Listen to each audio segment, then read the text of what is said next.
নমস্কার বন্ধুরা, বাংলার ইনভেস্টর ইউটিউব চ্যানেলে আপনাদের সকলকে স্বাগত জানাই। চ্যানেলে প্রথমবার এসে থাকলে চ্যানেলটা অবশ্যই সাবস্ক্রাইব করে রাখবেন এবং তার সঙ্গে সঙ্গে পাশে থাকা বেল আইকনটা টিপে অল অবশ্যই সিলেক্ট করে রাখবেন, যাতে করে পরবর্তী ভিডিওগুলোর নোটিফিকেশন আপনাদের কাছে সময় মতো পৌঁছে যায়। তো চলুন এই ভিডিওটা শুরু করা যাক। এই ভিডিওতে অনেক খবর কভার করব। তো প্রথমেই এফআইআই এবং ডিআইআই এদের ডেটা দেখে নেব। তো আজকের দিনে এফআইআই এরা কত টাকার বিক্রি করেছে? 2381 কোটি টাকা শেয়ার। সেখানেই ডিআইআই এরা কত কিনলো? 1077 কোটি টাকা শেয়ার। তো এফআইআই দের কিন্তু আজকেও বিক্রি দেখা গেছে এবং এই জিনিসটা একটা বড় চিন্তার বিষয় হয়ে দাঁড়াচ্ছে। তো কেন এই কথা বলছি? আগেও তো এফআইআই এরা বিক্রি করছিল, কিন্তু যদি দেখেন আগেই এফআইআই এরা যত পরিমাণে বিক্রি করছিল তার থেকে কিন্তু ডিআইআই এরা কিনছিল বেশি। কিন্তু বর্তমানে যদি দেখেন একদিন দুদিন এটাই দেখা যাচ্ছে যে এফআইআই রা যত পরিমাণে বিক্রি করছে ডিআইআইরা কিন্তু তার থেকে খুব বেশি কেনাকাটা করতে পারছে না। আজকের দিনেই যেমন দেখতে পাচ্ছেন এই এফআইআই দের বিক্রি 2381 কোটি টাকার, সেখানে ডিআইআই এরা তার প্রায় হাফ শেয়ার কিনেছে, 1077 কোটি টাকা শেয়ার। মানে ডিআইআইও কিন্তু আস্তে আস্তে এই যে ইনভেস্টমেন্ট সেটা কমাচ্ছে। তবে সামনে এই যে মার্কেট সেটা কিছুটা ভালো র্যালি দেখাতে পারে এবং তারই সঙ্গে সঙ্গে এই এফআইআই দের যে ভলিউম মানে বাই ভ্যালু এবং সেল ভ্যালু, এই যে দেখতে পাচ্ছেন 10,464 কোটির বাই ভ্যালু এবং সেল ভ্যালু 12,846 কোটি টাকা, এইগুলো কমে যাবে। তো কি কারণে? কারণ সামনেই এই যে ক্রিসমাস সেটা আসছে। তো এর ফলে কি হয়, অনেক ফরেন ইনভেস্টররা ছুটিতে চলে যান, তো তারা মার্কেটে আর সেরকম অ্যাক্টিভ থাকেন না। তো তার কারণে মার্কেটে র্যালি আসার কারণ কি? তো প্রথমত যদি দেখেন এটা একটা ভালো সময় ধরা হয়। তো এই সময় ইনভেস্টররা মানে ফরেন যে ইনভেস্টররা তাদের পক্ষ থেকে যে বিক্রি সেটা কমে যায় এবং তার সঙ্গে সঙ্গে এই ফরেন ইনভেস্টররা সেরকম অ্যাক্টিভ না থাকার কারণে ভলিউমও কম থাকে, মানে অল্প কেনাকাটাতে এই শেয়ার কিন্তু ওপরে ওঠে। তো বেশিরভাগ সময়ই এই যে সান্টা র্যালি সেটা দেখা যায়। আর এটা কখন হয়? তো ডিসেম্বরের শেষ 5খানা ট্রেডিং সেশন, মানে আমি ট্রেডিং সেশনের কথা বলছি, কোনো ছুটির দিনগুলো ধরে বলছি না। মানে ধরুন মাঝখানে শনি রবি পড়ে গেল, সেগুলো বাদ দিয়ে যে 5টা দিন এবং তার সঙ্গে সঙ্গে পরের মাস জানুয়ারির যে শুরুতে প্রথম দুটো ট্রেডিং সেশন, এই যে মোট 7খানা ট্রেডিং সেশন, এইগুলোকেই সান্টা র্যালির দিন বলা হয়। এইগুলোতে কিন্তু তেজি আসে। তো এই নিয়ে পরে ডিটেলসে ভিডিও আসবে। এরপরে যদি কথা বলি আমেরিকান মার্কেট, তো ডাউ জোন্স দেখতে পাচ্ছেন 0.79% ডাউন হয়েছে। তো আমেরিকান মার্কেটে কিছু ডেটা আজকে সামনে এসেছে। তো ইউএস এর শাটডাউনের কারণে অনেক যে ডেটা সেগুলো আসা বাকি ছিল। তো দেখতে পাচ্ছেন এই যে আনএমপ্লয়মেন্টের ডেটা সেটা এসেছে। তো অনুমান কত ছিল? 4.5%। তো যেখানে কিন্তু আনএমপ্লয়মেন্ট এই রেটটা কিন্তু বেড়েছে। দেখতে পাচ্ছেন এর আগে এই ডেটা কবে ছিল? এই সেপ্টেম্বরের ডেটা ছিল। তারপরে যে অক্টোবরের ডেটা সেটা কিন্তু আসেনি। তো এবারে এই যে নভেম্বরের ডেটা সেটা কিন্তু এলো এবং তারই সঙ্গে সঙ্গে যদি কথা বলি এই যে জবস এর ফিগার সেটাও সামনে এসেছে। তো এই জবস এর ফিগার আসার পরেই আমেরিকান মার্কেটে পতন দেখা যাচ্ছে। তো এই নভেম্বরের যে জবস এর ডেটা সেটা কিন্তু অনুমানের থেকে ভালো এসেছে। তো বড় বড় ইকোনমিস্ট এরা মনে করছিল এই যে পেরোল বা কাজের ডেটা এটা বাড়বে 45,000। তো সেই 45,000-এর জায়গায় বেড়ে হয়েছে 64,000। মানে এই যে কাজের পরিস্থিতি সেটা কিন্তু খুবই ভালো রয়েছে এবং এই কাজের পরিস্থিতি ভালো থাকলে কি হবে, ফেডের যে রেট কাটার সম্ভাবনা সেটা কিন্তু কমে যাবে। তো যদি কথা বলি আর 42 দিন পরেই এই যে ফেডের মিটিং সেটা আবার শুরু হয়ে যাবে এবং তার আউটকামও আসবে, মানে জানুয়ারিতেই এই মিটিং হবে। তো যদি কথা বলি অনেকে কিন্তু এটাও মনে করছে প্রায় 24%-এর কাছাকাছি মানুষ এই জানুয়ারি মাসেও যখন ফেডের মিটিং হবে তখন একটা রেট কাট হতে পারে। তো যেহেতু জবের ডেটা এসে গেছে সেই কারণে এই যে সম্ভাবনা সেটা কিছুটা কমছে এবং তার কারণে মার্কেটে আজকে পতন দেখা গেছে। তারপরে এই নাসডাক কম্পোজাইট এটা এই মুহূর্তে 0.21% ডাউন। এবং গ্লোবাল মার্কেট কেমন পারফর্ম করছে? তো যদি গ্লোবাল মার্কেটের কথা বলি এই ড্যাক্স, তো এটা দেখতে পাচ্ছেন প্রায় 0.60% ডাউন। তারপরে এই ফুটসি এটা 0.68% নিচে রয়েছে এবং ক্যাক 40 এটা 0.23% ডাউন। মানে ইউরোপিয়ান মার্কেটগুলোতেও কিন্তু পতন দেখা যাচ্ছে। আর আমাদের ইন্ডিয়ান এডিআর গুলো কেমন পারফর্ম করছে? তো এই ইনফোসিসের এডিআর এটা মাত্র 0.1% ওপরে। তারপরে আইসিআইসিআই ব্যাংকের এডিআর এটা 1.34% ডাউন হয়েছে। উইপ্রোর এডিআর এটা 0.89% ডাউন। তারপরে এইচডিএফসি ব্যাংকের এডিআর এটা প্রায় 1.5%-এর কাছাকাছি পড়ে গেছে। তারপরে ডক্টর রেড্ডি ল্যাব এটা 0.96% পড়া এবং এই যাত্রা অনলাইন এটা পড়েছে 7.85%। মানে বেশিরভাগ ইন্ডিয়ান এডিআরই কিন্তু পতন দেখা যাচ্ছে। এবং এরই সঙ্গে সঙ্গে যদি গিভ নিফটির কথা বলি তো এখানেও খুব একটা ভালো র্যালি নেই, শুধুমাত্র এই যে সবুজ চিহ্ন সেটাই দেখা যাচ্ছে। তবে গ্লোবাল মার্কেটে যেহেতু পতন দেখা যাচ্ছে সেটা কিন্তু এই মার্কেটের জন্য একটু চিন্তারই বিষয়। এবং এরপরে যদি গোল্ডের কথা বলি তো গোল্ড এই 1,35,610 এই জায়গায় চলছে এই 10 গ্রাম 24 ক্যারেট কলকাতা রেট অনুযায়ী। তারপরে সিলভার এটা 1,97,755 চলছে। তো এখনো টপ লেভেলের কাছাকাছি রয়েছে। এরপরে কিছু কোম্পানি দেখে নেবো। এই বিক্রম সোলার লিমিটেড, তো এই কোম্পানির জন্য কি খবর সামনে আসছে? তো দেখতে পাচ্ছেন এই কোম্পানিটা 4,371 কোটির ইনভেস্টমেন্টের জন্য অ্যাপ্রুভাল দিয়ে দিয়েছে এবং কোথায় ইনভেস্টমেন্ট করবে? এই ব্যাটারি এনার্জি স্টোরেজ সিস্টেমে ইনভেস্টমেন্ট করবে। তো এটাও কিন্তু একটা ফিউচার ওরিয়েন্টেড সেক্টর এই ব্যাটারি এনার্জি স্টোরেজ সিস্টেমটা। তো এই সেক্টরের কোম্পানিগুলোর উপরেও কিন্তু নজর রাখা দরকার। অনেক বড় বড় কোম্পানি কিন্তু এই বীজ বা ব্যাটারি এনার্জি স্টোরেজ সিস্টেমে ইনভেস্টমেন্ট করছে। তারপরের কোম্পানি লুপিন লিমিটেড। তো এই কোম্পানিটা দেখতে পাচ্ছেন নাগপুরে একটা ইনজেক্টেবল ফেসিলিটি তৈরি করার জন্য এই ইউএস এফডিএ এর তরফ থেকে অ্যাপ্রুভাল পেয়ে গেছে। তো এইখানে কোম্পানির যে কাজ সেটা এবার শুরু হয়ে যাবে। এরপরে যদি কথা বলি, সামনে এই বাজেট আসতে চলেছে এবং বিভিন্ন সেক্টর নিয়ে বাজেটে কেমন কি অ্যালোকেশন হতে পারে সেই নিয়ে সরকারের কাছে প্রস্তাবও যায়। তো সেই ব্যাপারেই দেখতে পাচ্ছেন প্রায় 12% হাইকের জন্য কিন্তু প্রস্তাব গেছে এবং তার সঙ্গে সঙ্গে সিআইআই এরা ওই 10% ইনক্রিজের জন্য প্রস্তাব কিন্তু সামনে রেখেছে। তো এই যে ইনফ্রাস্ট্রাকচার পাইপলাইন এটাকে বাড়াবার জন্য কিন্তু এই যে 12% ইনক্রিজ এর কথা বলা হচ্ছে মানে বাজেটে। তো এই কারেন্ট ফাইন্যান্সিয়াল ইয়ারে দেখতে পাচ্ছেন এই যে ক্যাপেক্স এটা কত রয়েছে 11.21 লাখ কোটি। তারপরে এই 2024-25 ফাইন্যান্সিয়াল ইয়ারে এটা ছিল 11.11 লাখ কোটি।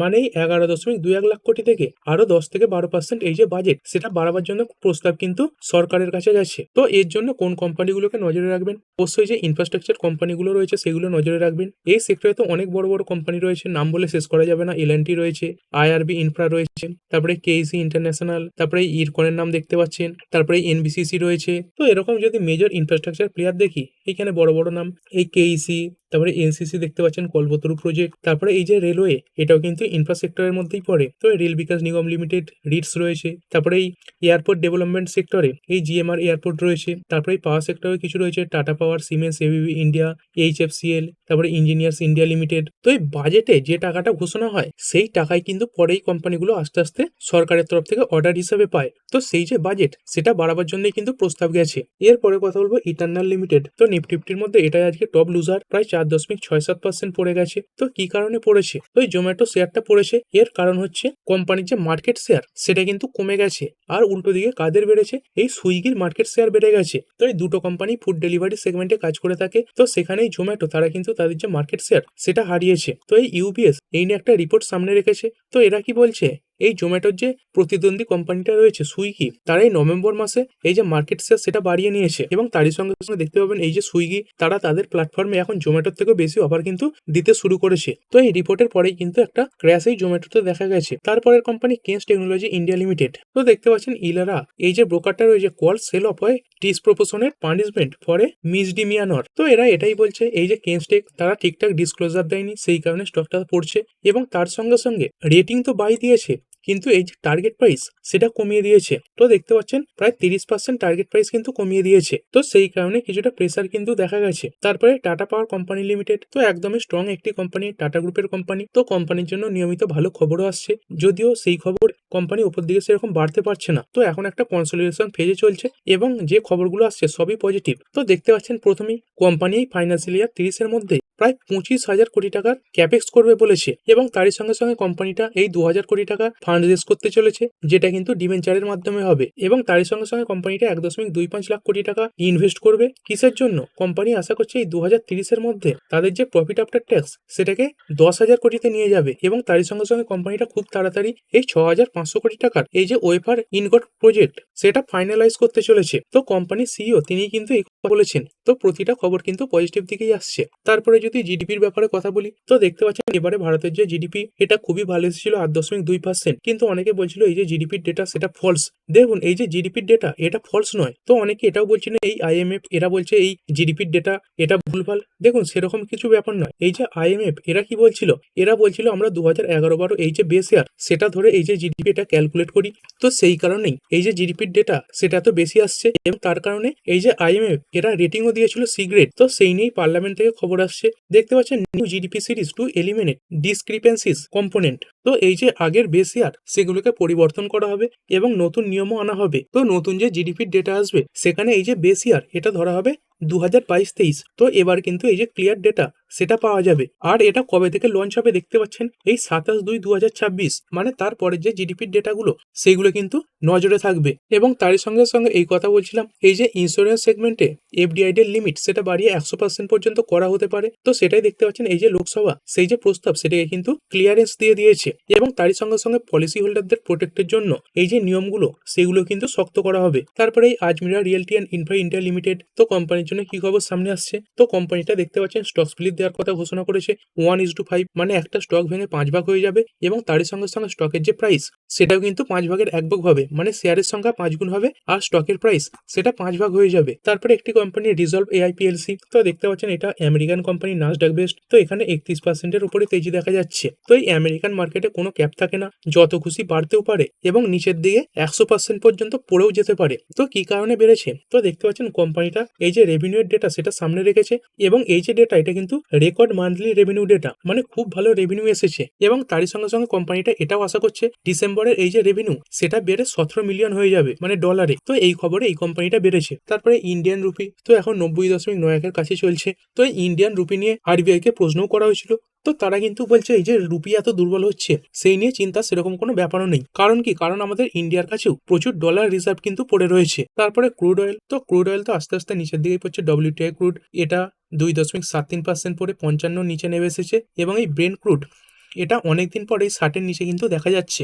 তো এই ক্রুড অয়েলের দাম কমলে সেটা ইন্ডিয়ার ইকোনমির জন্য পজিটিভ ব্যাপার, কারণ এই ক্রুড অয়েল এটা সব থেকে বেশি কোথায় ব্যবহার করা হয়, পরিবহন সেক্টরে। তো এই পরিবহন সেক্টরের খরচা কমা মানে পরের যে জিনিসগুলো, তো এই পরিবহনের মাধ্যমে যে জিনিসগুলো যায় যেমন খাবার দাবার তারপরে আরো অন্যান্য জিনিস, সেইগুলোর পরিবহন সস্তা হবে এবং এই যে ইনফ্লেশন সেটাও কিন্তু কমবে। তো সব দিক থেকে কিন্তু এই যে ক্রুড অয়েল এখানে পতন দেখা যাচ্ছে। তারপরে বিটকয়েন, তো বিটকয়েন এখন 87,614 ট্রেড করছে। তো বিটকয়েনে কিন্তু মোটামুটি এখন দুর্বলতাই দেখা যাচ্ছে, আস্তে আস্তে কিছুদিন রিকভারি দেখাচ্ছে, আবার নিচের দিকেই পড়ছে। এরপরে যদি কথা বলি সৌদি আরবের ব্যাপারে, তো এতদিন কি হতো, সৌদি আরবে বিদেশিরা প্রপার্টি কিনতে পারতো না। তো সেই ব্যাপারে এই যে সৌদি আরব তারা ছাড় দিয়েছে, দেখতে পাচ্ছেন Saudi Arabia to allow foreigners to own property from 2026 under new law, মানে নতুন কিছু নিয়ম তারা বার করেছে যেখানে ফরেনাররাও এই যে সৌদি আরবিয়া রয়েছে সেখানে প্রপার্টি কিনতে পারবে। তবে এই 4খানা বড় সিটিতে এই যে ফরেনাররা তারা কিন্তু জায়গা কিনতে পারবে না। তো কোন কোন 4টি জায়গা বাদ রয়েছে, দেখতে পাচ্ছেন এই মক্কা রয়েছে, মদিনা রয়েছে, তারপরে জেড্ডা রয়েছে, তারপরে রিয়াদ রয়েছে।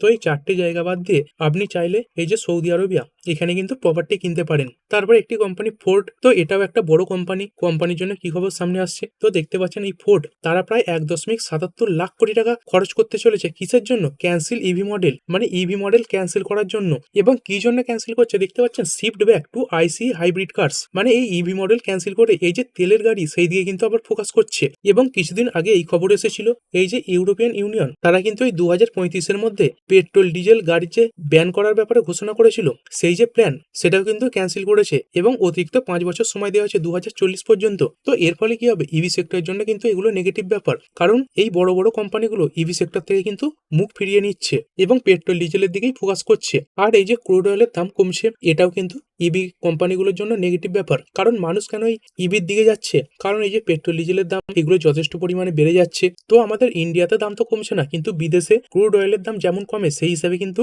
জ্বালানির যে দাম সেটাও কিন্তু কমে। তো সেরকমই কিন্তু অনেকে এখন ইভি মডেলের দিকে ঝুঁকছে না। এসব কারণেই কিন্তু কোম্পানিগুলো পেট্রোল এবং ডিজেলের উপরে আবার ফোকাস করছে। তারপরে কথা বলবো এইচডিএফসি ব্যাংকের ব্যাপারে, তো কি খবর সামনে আসছে, তো দেখতে পাচ্ছেন এই যে এইচডিএফসি ব্যাংক তারা আরবিআই তরফ থেকে অ্যাপ্রুভাল পেয়ে গেছে কিসের ব্যাপারে, acquire up to 9.5% aggregate holding in IndusInd bank. তো এই ইন্ডাসইন্ড ব্যাংকের 9.5% হোল্ডিং অ্যাকোয়ার করার ব্যাপারে ছাড়পত্র কিন্তু এইচডিএফসি ব্যাংকটা পেয়েছে। তারপরে কথা বলবো জিও এবং এয়ারটেল এই দুটো কোম্পানির ব্যাপারে এবং তার সঙ্গে সঙ্গে সমগ্র টেলিকম সেক্টরের ব্যাপারে। তো কি খবর সামনে আসছে, তো এই মর্গান স্ট্যানলি দেখতে পাচ্ছেন predicts 16 to 20% telecom tariff jump in Q1 financial year 2027, মানে এই মর্গান স্ট্যানলি এরা মনে করছে এই ফাইন্যান্সিয়াল ইয়ার 27-এর প্রথম কোয়ার্টারে এই যে টেলিকম কোম্পানিগুলো তারা তাদের যে রিচার্জের প্ল্যানের দাম সেটা 16 থেকে 20% পর্যন্ত বাড়িয়ে দিতে পারে, মানে আপনার আমার সাধারণ মানুষের যে রিচার্জের দাম সেটা বেড়ে যাবে আর উল্টো দিকে কোম্পানিগুলোর জন্য কিন্তু এটা লাভের ব্যাপার হবে। তো এয়ারটেল তার সঙ্গে সঙ্গে রিলায়েন্সের মধ্যে যে জিও রয়েছে তাদের জন্য কিন্তু এটা পজিটিভ ব্যাপার। আর ভিডিও শেষে আমেরিকান মার্কেট দেখে নেবো, তো ডাউ জোন্স এটা এই মুহূর্তে 0.53% ডাউন। এবং যদি নাসডাক কম্পোজিটের কথা বলি, তো এই নাসডাক কম্পোজিট শেষের দিকে অনেকটা রিকভারি দেখিয়েছে, এই মুহূর্তে 0.30% বেড়ে ট্রেড করছে। তো ঠিক আছে বন্ধুরা, আশা করছি ভিডিওটা আপনাদের ভালো লেগেছে। আপনি চাইলে এটাকে লাইক এবং শেয়ার করতে পারেন। আর শেয়ার মার্কেট সংক্রান্ত ডেইলি নিউজ আপডেট পেতে চ্যানেলটা সাবস্ক্রাইব করে রাখবেন এবং পাশে থাকা বেল আইকনটি টিপে অল অবশ্যই সিলেক্ট করে রাখবেন, যাতে পরবর্তী ভিডিওর নোটিফিকেশন আপনার কাছে সময় মতো পৌঁছে যায়। আর হ্যাঁ, ভিডিওটি শুধুমাত্র ইনফরমেশন এবং এডুকেশনাল পারপাসের জন্য বানানো হয়েছে। আমি সেবি রেজিস্টার্ড নই, তাই কোনো প্রকার শেয়ারে কোনো প্রকার বাই, সেল, হোল্ড বা অ্যাভারেজ করার কোনো সিদ্ধান্ত নেওয়ার আগে আপনার যে ফাইন্যান্সিয়াল অ্যাডভাইজার আছে তার সঙ্গে অবশ্যই আলোচনা করবেন। দেখা হচ্ছে পরের ভিডিওতে। ধন্যবাদ।